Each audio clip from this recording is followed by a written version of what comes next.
Kita bertemu lagi di seri kuliah Aljabar Linear Elementer.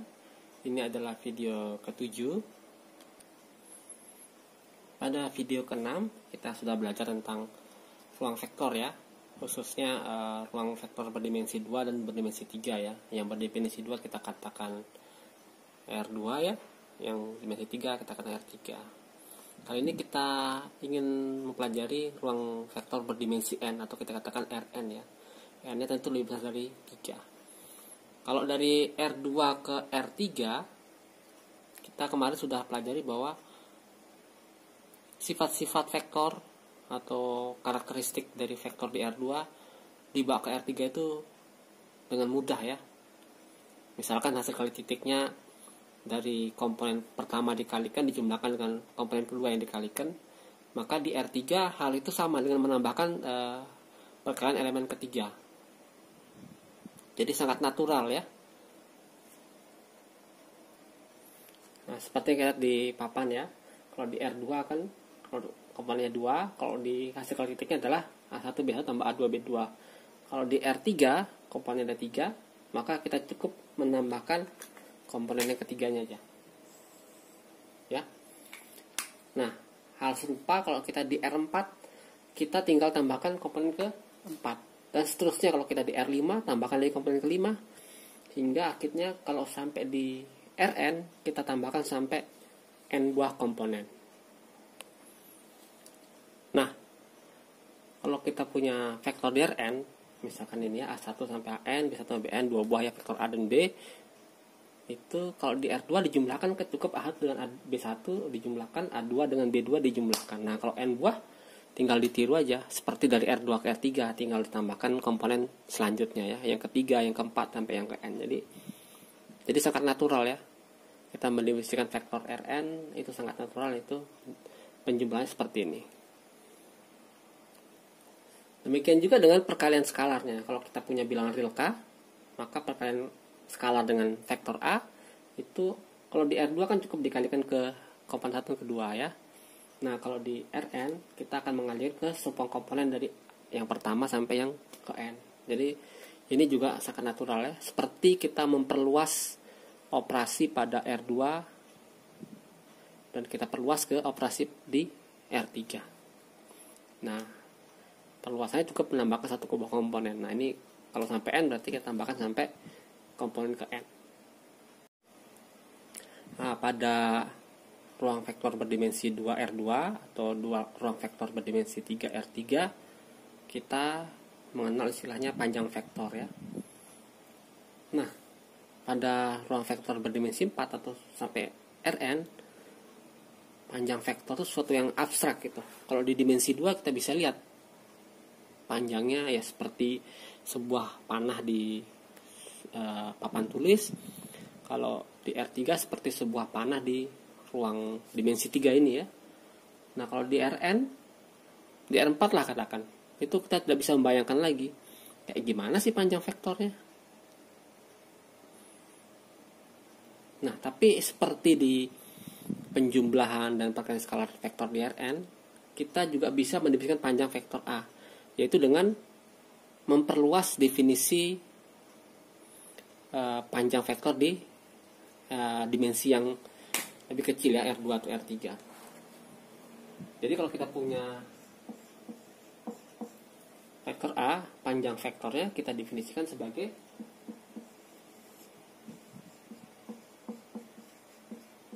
ya, kalau di R2 kan sampai A2 saja. Kalau R3 tambahkan R A tambah A3 pangkat 2. Nah, kalau di Rn cukup, kalau di R4 ya dulu ya, kita tambahkan A4 pangkat 2. Nah, kalau di Rn kita tambahkan sampai n buah ya. Jadi sebenarnya sangat natural ya.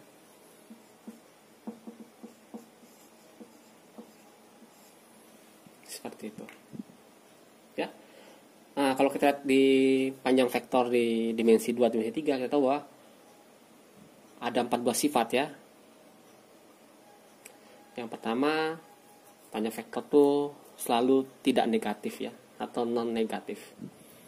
Nah, ini ya serupa juga karena dalamnya kuadrat semua, tentu diakarkan hasilnya adalah bilangan positif.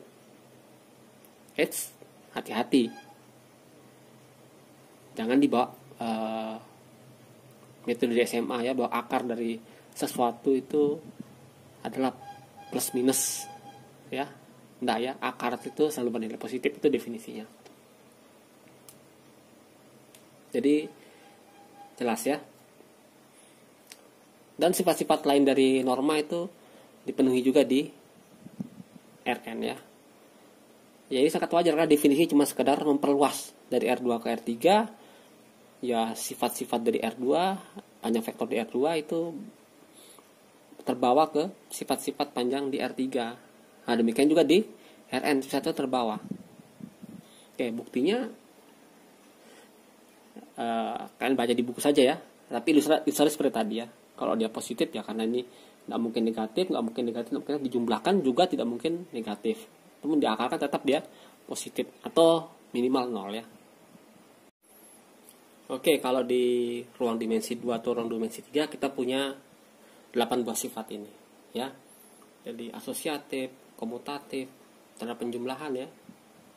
Kemudian sampai ke perkalian 1. Ya ingat K dan L itu bilangan aja ya. Kalau A-nya dan B-nya itu vektor ya. 1 ini di sini yang paling bawah yang ke-8 itu 1 itu adalah bilangan juga, A-nya vektor. Jadi 1 kali A sama dengan A begitu. Nah, sifat-sifat ini berlaku juga ya. Nah, untuk membuktikannya cukup mudah ya, saya tinggalkan sebagai latihan buat kalian ya. Jadi ternyata perumuman ruang vektor dari R2 ke R3 sampai ke Rn itu sangat cantik ya. Karena sifat-sifat yang ada di R2 juga terjadi di R3 dan juga terjadi sampai di Rn ya. Jadi ini yang menarik dari ruang vektor itu. Nah, di aljabar linear, mata kuliah lanjutan dari aljabar linear elementer, ruang vektor itu tadi didefinisikan adalah himpunan dengan sebuah skalar ya. Jadi ada operasi di himpunan itu dan operasi perkalian skalar yang memenuhi ke-8 buah sifat ini ya. Jadi apapun himpunannya, apapun bentuk perkaliannya, bentuk penjumlahannya, tidak penting ya. Yang penting kalau memenuhi 8 buah sifat ini dikatakan ruang vektor. Nah, ternyata yang memenuhi seperti itu ada banyak sekali ya. Dan unsur dari ruang vektor itu kata-kata dengan vektor. Jadi maka nanti matriks pun, himpunan sebuah matriks itu juga adalah sebuah vektor. Fungsi juga sebuah vektor ya. Jadi sebenarnya secara matematis vektor tuh jauh lebih abstrak dibanding yang kita kenal di fisika atau komputasi ya. Kalau di komputasi ya sebatas sampai Rn aja ya. Tapi kalau di fisika mungkin untuk anak S1 mungkin sampai R3 ya. Ya mungkin aja dia belajar lebih dimensi lebih tinggi tapi masih bentuknya Rn ya. Di matematika jauh lebih luas dari itu ya. Dan seperti kalian lihat di sini di awal video tadi bahwa kayak panjang vektor itu tidak jelas lagi. Arah vektor di Rn tidak jelas lagi ya. Kalau di R2 sebuah vektor di 80 atau ruang dimensi 2 jelas arahnya. Di dimensi 3 walaupun mungkin agak susah menggambarnya, tetap juga jelas arahnya kemana, besarnya kayak gimana.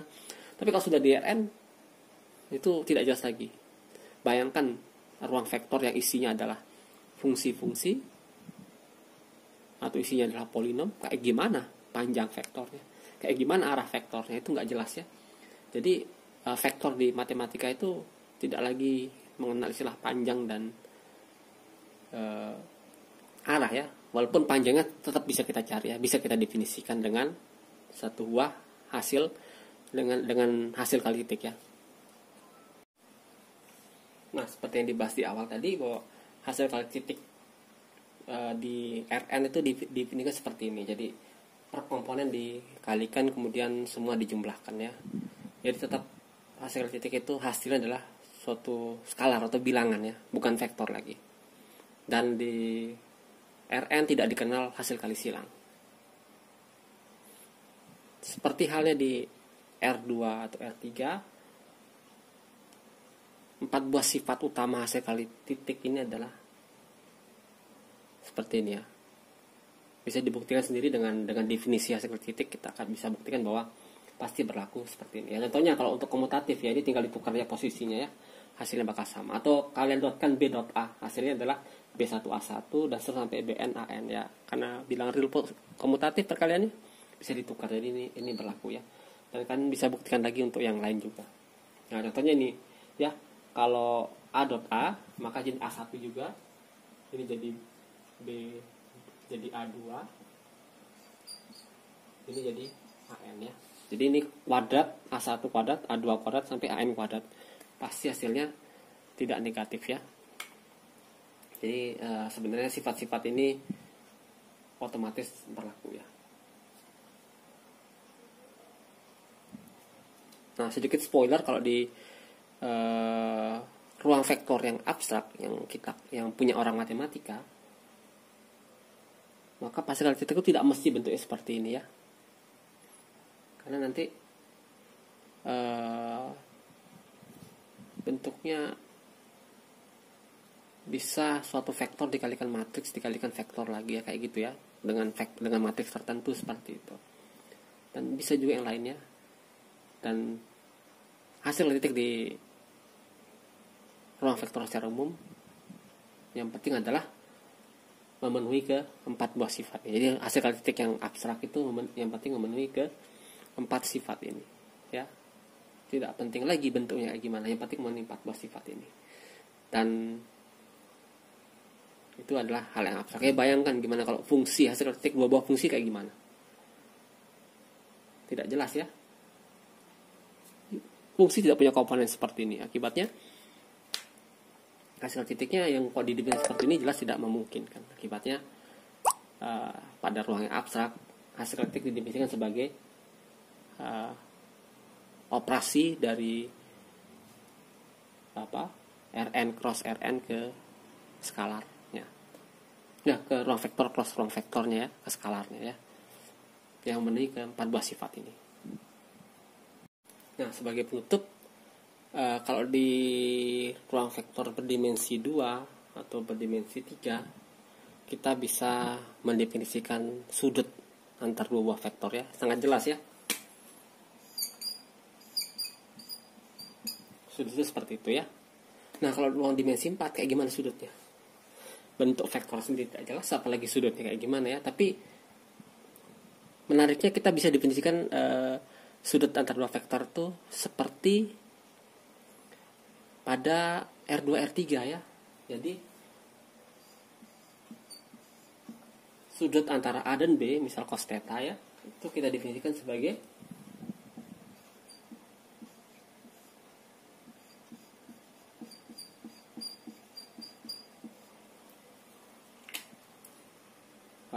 vektor A dikali titik dan vektor B dibagi dengan panjang vektor A kali panjang vektor B.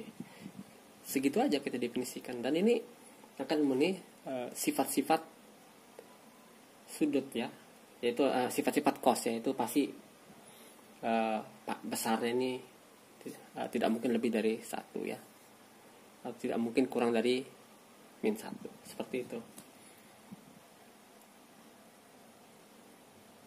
Dan menarik ya, 2 buah vektor di dimensi yang lebih tinggi dari 3 tetap mempunyai sudut ya. Kita bisa definisikan sudut dengan cara yang sangat natural.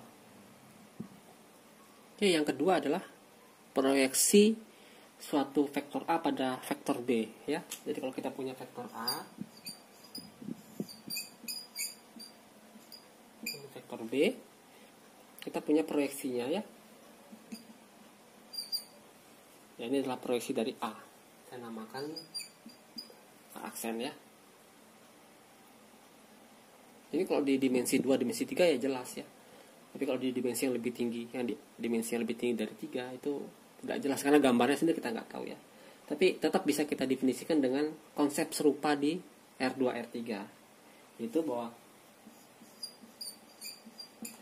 proyeksi dari vektor A pada B itu adalah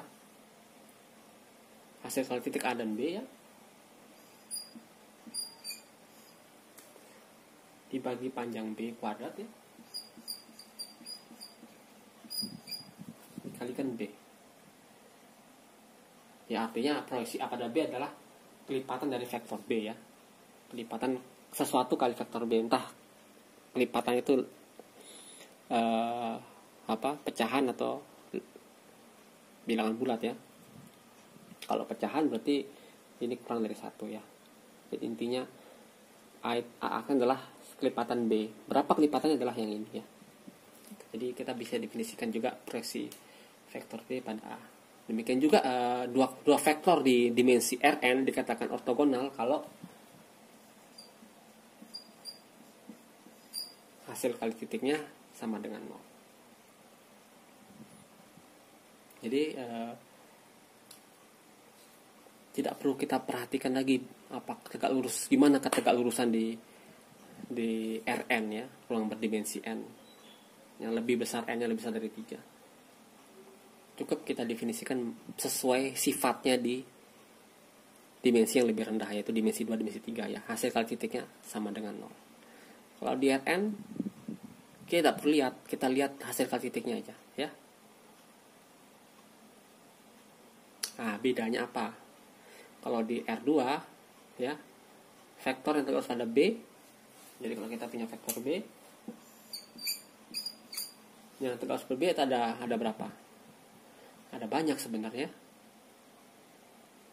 Tapi kita bisa kucurkan dari 1 ya. 1 buah vektor nih. Vektor lainnya adalah kelipatan semuanya ini.